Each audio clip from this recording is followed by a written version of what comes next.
Setiap manusia punya takdir hidupnya masing-masing. Setiap ibu juga punya cerita masing-masing buat keluarga maupun anak-anaknya. Bagi saya, Mama adalah sosok yang sangat inspiratif, memberikan contoh dan teladan, di mana setiap kehidupan Mama pasti ada saya. Untuk kegiatan atau operasi yang Mama lakukan pertama kali juga, saya terlibat. Kemoterapi yang pertama saya yang jaga, kemoterapi saya yang jemput, yang terakhir kali saya yang jemput. Lalu sampai perawatan di rumah dan Mama meninggal di tangan saya sendiri, di mana kenangan dan memori melihat tubuh Mama kaku pertama kali saya yang alami. Sepintas saya merasa seketika langsung sedih. Tetapi entah kenapa pada saat Mama menghembuskan nafas terakhir, ada rasa bahagia karena Mama sudah tidak sakit lagi. Begini, lebih baik kita cerita bagaimana saya bisa berkenalan dengan Eta. Saya secara tidak sengaja berkenalan dengan keluarga Pak Seki ini karena saya sering datang di Kasar kan untuk merencanakan gereja. Nah, itu saudara Ernst Pinontoan yang menjadi panitia gereja memperkenalkan keluarga Samuel Paseki ya dengan Agustin Sigarlaki ibunya. Nah, saya datang ke sini. Kemudian saya berkenalan dengan ini keluarga ini. Begitu. Di situ saya berkenalan dengan Eta. Akhirnya Tante Ros, ya, adiknya Gubernur Mati itu sama Pak Remi Dendeng, tahu mungkin ya, itu ketua Bapeda Sulut, datang melamar kepada Eta. Nah, kemudian Eta menerima, jadilah Eta dengan saya, begitu. Dari sebelum Tante Eta tuh sakit, Tante Eta yang kita kenal itu sosoknya betul-betul hardworking woman, really super mom sekali karena dari pingkan kuliah, dari pingkan kerja, menurut kita Tante Eta itu super care dengan pingkan. Dari bekalnya disediain, diantar kemana-mana, kalau ada job modeling, job apapun, MC, itu Tante Eta selalu support pingkan. Kayak even pingkan jadi pingkan yang sekarang pun itu berkat mamanya menurut kita.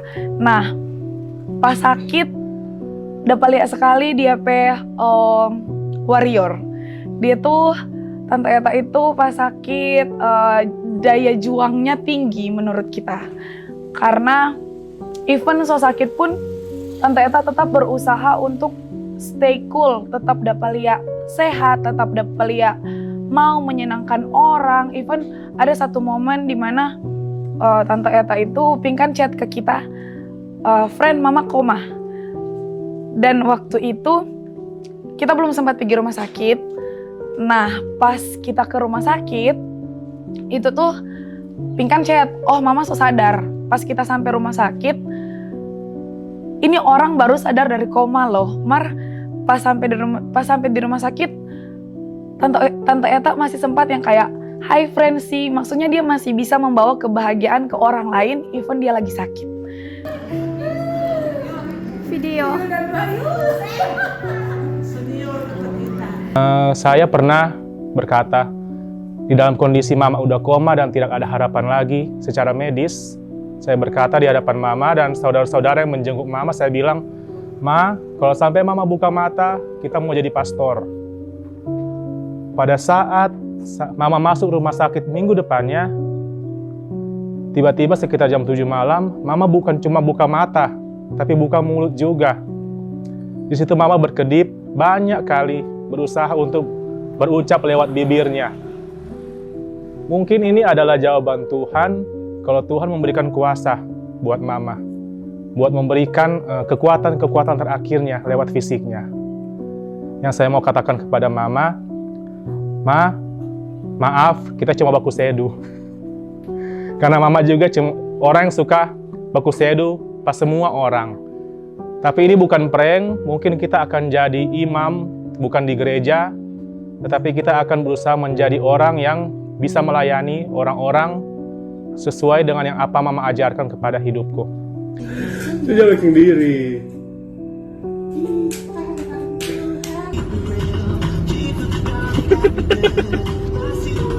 Dari yang kita saksikan hampir setiap hari, memang kebanggaan Tante Eta itu akan dua anaknya memang luar biasa. Jadi udah habis-habis rasa bangganya, juga terutama support dan dukungan untuk kesuksesan mungkin masing-masing dari baik Fabian maupun Pinkan.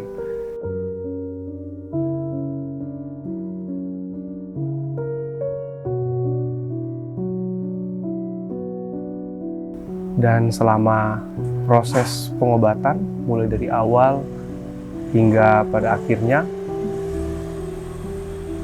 memang Tante Eta itu termasuk yang sangat-sangat semangat, yang mana seakan-akan semangatnya ini yang mempertahankan sampai perjuangannya sejauh ini. Jadi satu hal yang tidak bisa dianggap sepele, semangat, daya juang, mental, ketahanan, dan juga keinginan dan niat untuk sembuh. Perjalanan untuk mengobati atau proses pengobatan penyakit kanker sangat-sangat tidak mudah.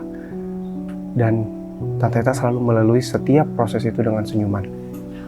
Dan tidak banyak orang yang mampu melakukan hal itu. Mungkin Tante Eta juga merasa capek dan lelah selama proses ini. Tapi demi Fabian dan demi Pinkan, Tante Eta selalu memberikan senyuman yang terbaik agar supaya anak-anaknya pun tidak ikut larut dalam kesedihan. Aku orang sakit kelihatan sehat, dan sebenarnya lagi berobat karena kehidupanku yang lalu-lalu akibatnya dapat kanker.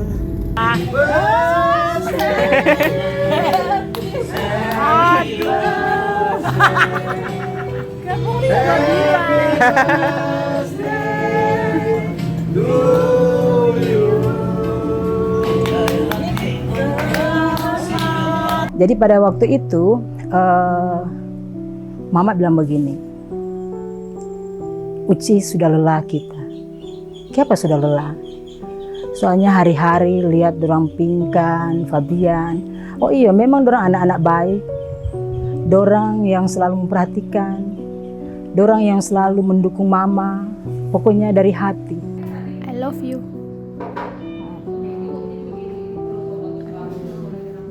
Love you.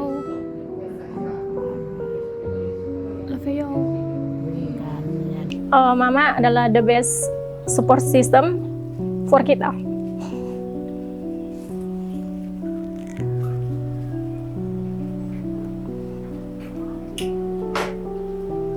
Kayaknya kita tidak bisa hidup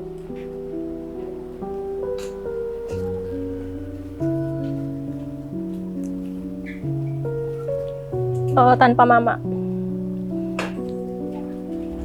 Mama itu sosok yang luar biasa. Kita bahkan bertanya-tanya, kehidupan selain kita dengan kita PKK itu emangnya ada lain? Karena apa-apa selalu dia utamakan orang dua. Untuk perjalanan kita karir, Mama selalu mengutamakan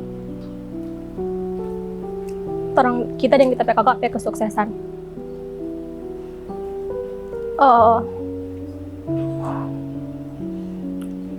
Sejak awal Mama kena sakit ini, kita selalu kasih mandi Mama, urus Mama, bahkan sampai saat terakhir kita sangat bersyukur kita masih bisa urus Mama dengan kita tangan sendiri. Kita mau ke arah rumah sakit Siloam. Bagaimana Mbak DP Topi? Bagus.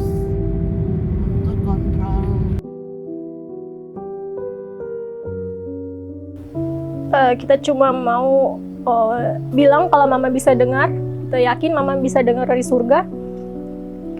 Kita sangat berterima kasih dan sangat bangga punya sosok ibu seperti mama, seperti Norberta Ardino Paseki. Kita tidak pernah henti-henti bersyukur dan semua yang mungkin satu penyesalan dari dalam kita berdiri, satu pencapaian terakhir yang bisa mama lihat, kita bisa mendapat gelar insinyur. Penyesalan kenapa pelantikan itu tidak dibuat waktu mama masih sehat, karena mama pernah berjanji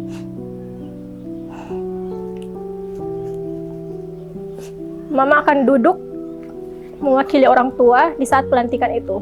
Tapi pada nyatanya saat itu mama dalam kondisi koma yang sudah jalan 2 bulan. Dong. Mama mau duduk di barisan orang tua, Neh. Iya dong. Mbak sehat, Neh.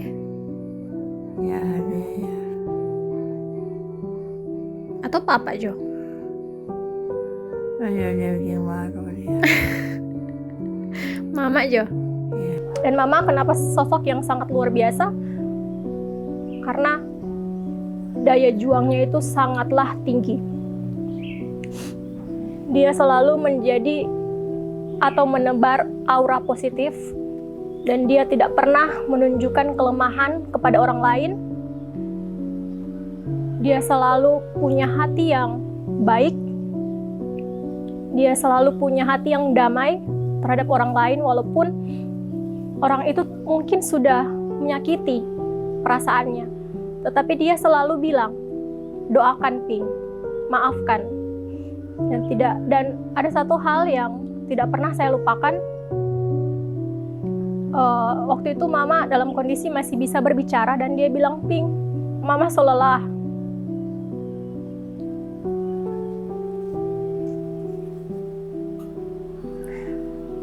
Momen itu mungkin jadi momen terakhir sebelum mama masuk dalam kondisi koma. Satu hal yang selalu saya ingat dan mama tahu, bahwa saya anaknya ini sering mendendam dan susah memaafkan orang.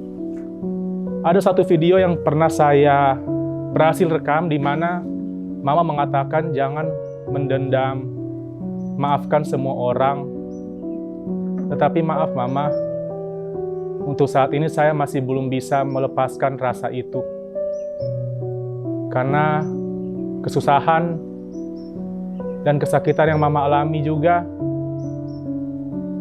saya rasakan secara langsung. Orang-orang yang terlibat, yang menyayangi mama banyak. Tetapi saya tidak akan berfokus kepada orang-orang yang menyusahkan hidup mama. Yang marah-marah menampai anak yang tua. Satu-satunya anak laki-laki ini. Kenapa marah-marah mama? Aku minta maaf nih. Minta maaf nih. Mama kok lelah, mama sakit. Iya, enggak apa-apa. Mama ngilu merungu seobat. Sayang. Ya, maafin anak sayang sekali. Maafin anak Sayang. Sayang, jangan marah-marah. Banyak berdoa. Banyak bersyukur buat Tuhan. Karena semua yang terjadi itu cuma Tuhan.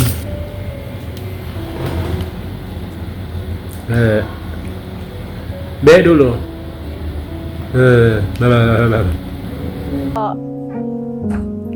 Mungkin di momen ini juga kita mau ucapkan selamat Hari Ibu buat pahlawan terbaik dalam hidupku.